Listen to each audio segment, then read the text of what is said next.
Everyone, welcome back to my channel. कैसे हो आप सभी? आई एम श्योर कि आप सभी लोग ठीक होंगे।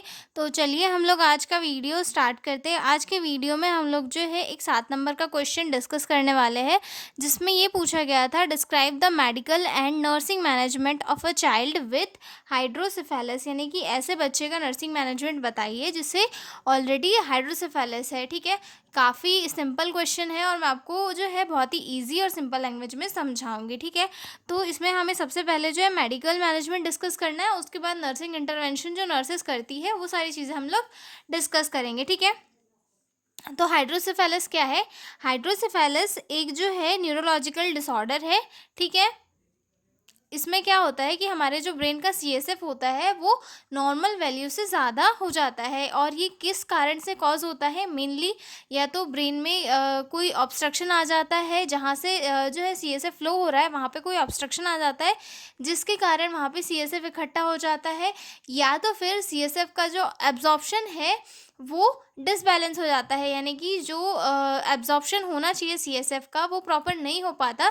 उस कारण से ब्रेन में क्या होता है, ये बहुत सारा सीएसएफ इकट्ठा हो जाता है, या फिर किसी इन्फेक्शन के कारण जो है ब्रेन में फ्लूइड एक्यूमुलेट हो जाता है और हाइड्रोसेफेलस जैसी कंडीशन कॉज हो जाती है। ठीक है, तो इसका जो मेन ट्रीटमेंट होता है वो सर्जिकल ट्रीटमेंट होता है, लेकिन सपोर्टिव केयर के लिए कुछ मेडिकल ट्रीटमेंट भी दिए जाते हैं मेडिसिन के थ्रू। ठीक है, तो हम उसे डिस्कस करेंगे। ठीक है, सबसे फर्स्ट आता है इसमें medical management, treatment of the cause, यानी कि जो पर्टिकुलर कॉज है कि बच्चे को इस वजह से जो है हाइड्रोसेफेलस हुआ है, सबसे पहले उसे ट्रीट किया जाता है। ठीक है, identify and treat the underline cause such as infection, tumour और ह्यूमरेज। मतलब कि बच्चे को किस वजह से जो है हाइड्रोसेफेलस हुआ है, ब्रेन में फ्लूइड एक्यूमुलेट किस वजह से हो रहा है, सबसे पहले उसे ट्रीट करना बहुत इंपॉर्टेंट है।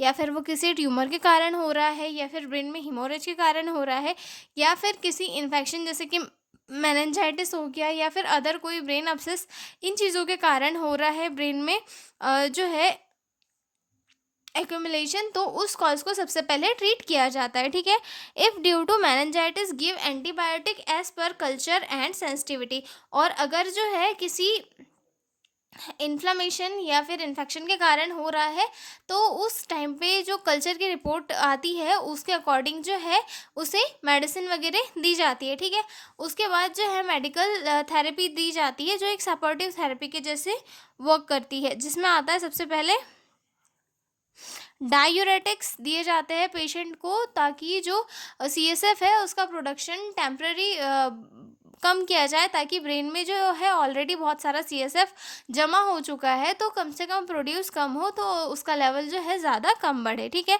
फॉर एग्जांपल के लिए एसेटाजोलामाइड एंड फ्यूरोसामाइड दिए जाते हैं पेशेंट को। ठीक है, ताकि जो वो सिक्रीशन है सीएसएफ का वो कम हो सके। ठीक है, और उसके बाद अगला पॉइंट आता है anti convulsant to control scissor, और सीजर्स को कम करने के लिए एंटी कन्वल्जेंट ड्रग दिए जाते हैं। ठीक है, एंटीबायोटिक टू प्रिवेंट और ट्रीट इन्फेक्शन, और पेशेंट को क्या दिया जाता है? एंटीबायोटिक्स दिए जाते हैं, ताकि ये जो पेशेंट है उसमें इन्फेक्शन कम हो जाए। ठीक है, और कॉर्टिकोस्टेरॉइड्स दिए जाते हैं, क्यों? ताकि इन्फ्लेमेशन वगैरह और जो सेरेब्रल एडिमा वगैरह आया है ब्रेन में, वो सारी सब कम हो जाए। ठीक है, तो मतलब ये मेडिकल थेरेपी हो गई, ये एक सपोर्टिव थेरेपी के वे में दी जाती है, लेकिन इसका जो मेन ट्रीटमेंट होता है वो सर्जिकल ट्रीटमेंट ही होता है। ठीक है, जिसमें सबसे फर्स्ट आता है हमारा वेंट्रिकुलो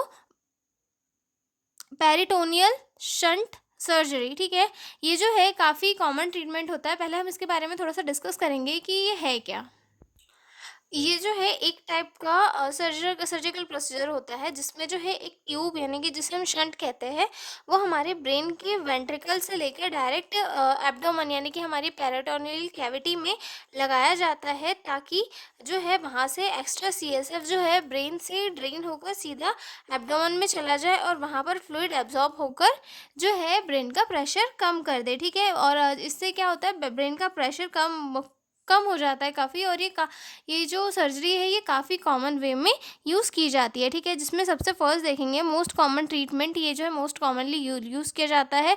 अ small tube shunt is inserted from the ventricles of the brain to the peritoneal cavity abdomen, यानी कि इसमें जो है एक स्मॉल ट्यूब या फिर शंट जो है इंसर्ट किया जाता है ब्रेन के वेंट्रिकल से पेरिटोनियल कैविटी में, और this help to drain excess CSF from brain to the abdomen where it is absorb. और इससे क्या होता है कि जो एक्स्ट्रा जो CSF है वो वहाँ से डायरेक्ट ड्रेन हो जाता है स्टमक में, और वहाँ पर जो है वो एब्जॉर्ब हो जाता है, और इस तरीके से जो ब्रेन में ज़्यादा CSF इकट्ठा हुआ है वो उसका प्रेशर कम हो जाता है, ठीक है, क्योंकि वहाँ से जो क्या होता है वो एब्डोमेन में ड्रेन हो जाता है, ठीक है। अगला पॉइंट देखेंगे, वेंट्रिकुलो एट्रियल शंट, AV शंट जिसे कहा जाता है, ठीक है। ये भी एक टाइप का शंट होता है, यानी कि एक ट्यूब भी होती है जिसे जो है लगाया जाता है, ठीक है। इसमें क्या होता है, इस सर्जरी में CSF को ब्रेन से हार्ट के राइट एट्रियम तक डाइवर्ट कर दिया जाता है, जब डाइवर्ट कर दिया जाता है ताकि जो है उसके जो CSF है उसे वहाँ से रिड्यूस किया जा सके। और ये कब यूज़ किया जाता है, जब VP शंट यानी कि वेंट्रिकुलो पेरिटोनियल शंट जब मतलब यूज़ नहीं किया जाता, तब वेंट्रिकुलो आर्टियल जो शंट है वो यूज़ किया जाता है। CSF is drain from the brain ventricles into the right atrium of the heart, मतलब CSF को कहाँ ड्रेन कर लिया जाता है, राइट एट्रियम में हार्ट के, और जो है उसका प्रेशर रिड्यूस कर दिया जाता है, ठीक है। और ये मोस्टली जो कब यूज़ किया जाता है, तब जब वेंट्रिकुलो पेरिटोनियल शंट जो है वर्क नहीं करता, उस टाइम पे इसे परफॉर्म किया जाता है, ठीक है।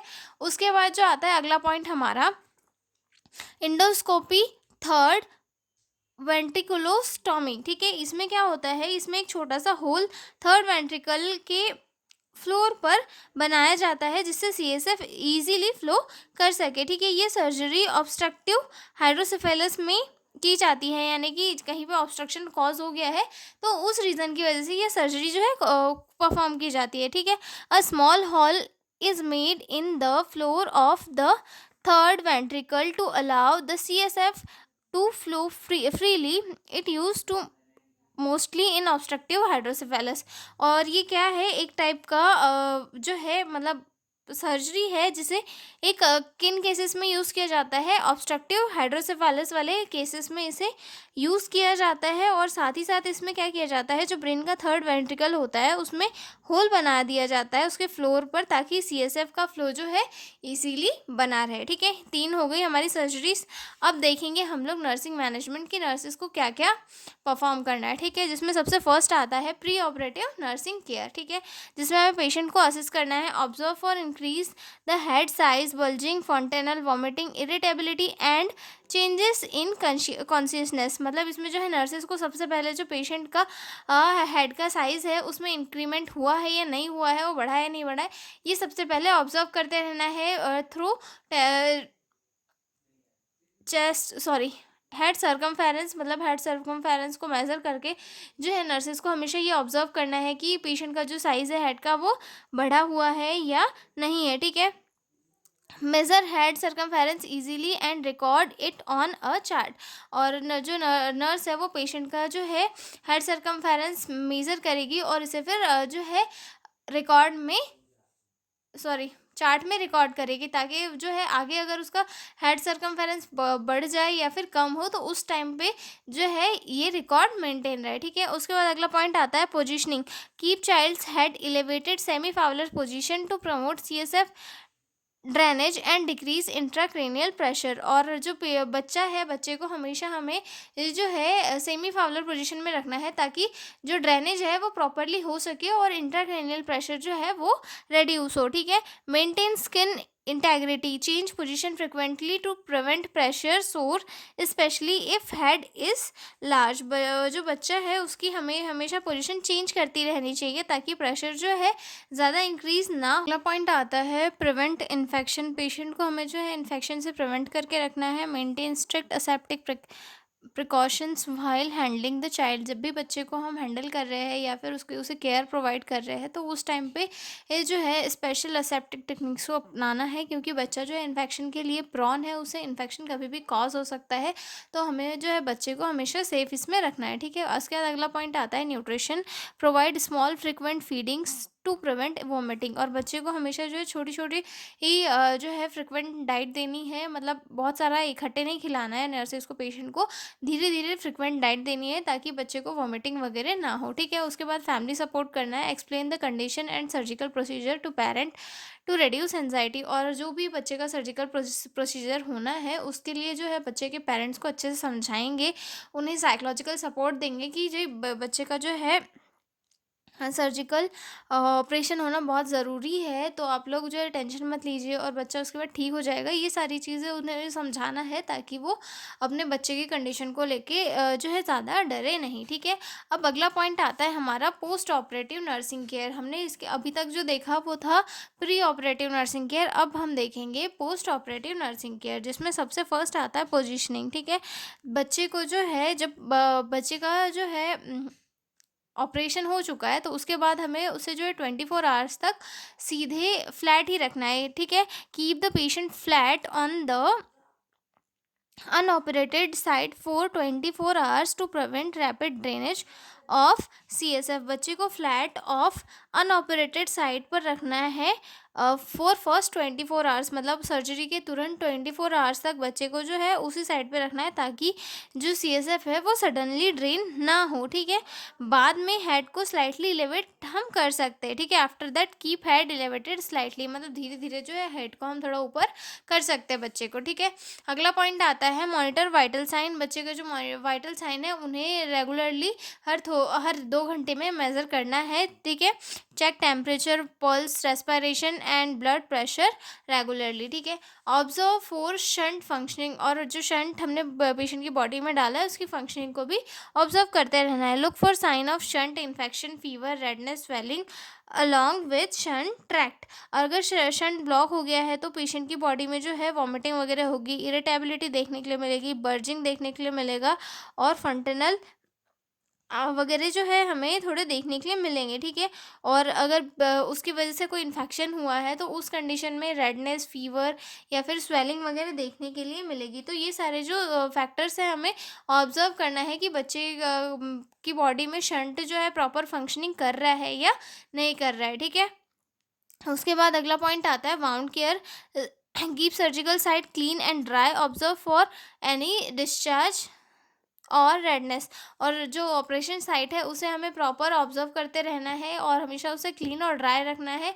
और अगर और कोई डिस्चार्ज वगैरह तो नहीं है, रेडनेस वगैरह तो नहीं है, इसके लिए जो है देखते रहना है कि पेशेंट की बॉडी में कोई रेडनेस, डिस्चार्ज वगैरह तो नहीं आ रहा है, ठीक है। अगला पॉइंट आता है न्यूरोलॉजिकल ऑब्जर्वेशन करते रहना है, ठीक है।